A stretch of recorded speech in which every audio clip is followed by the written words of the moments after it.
ये देखो आप देख सकते हो। हाँ बिल्कुल। इस बच्चे की अभी शादी हुई हुई है कि 6 महीने भी इसका नहीं हुआ है, जवान है।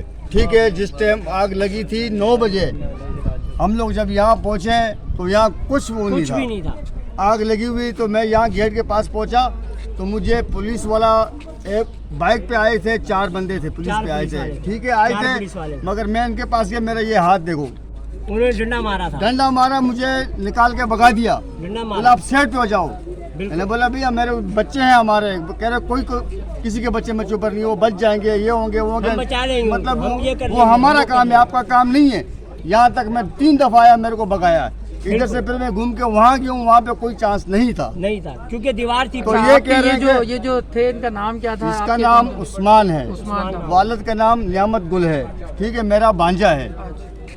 ठीक है। तो जब हम लोग यहाँ आए तो यहाँ बिल्कुल खत्म हो चुका था। देखिए सर, जब से ये हादसा हुआ है तब से लेके अब तक फोटो जो है ना इनकी तो दे दीजिए। तब से लेके अब आप आपका बात करें, आप जो भी कहना चाहते हैं सब कुछ कहें।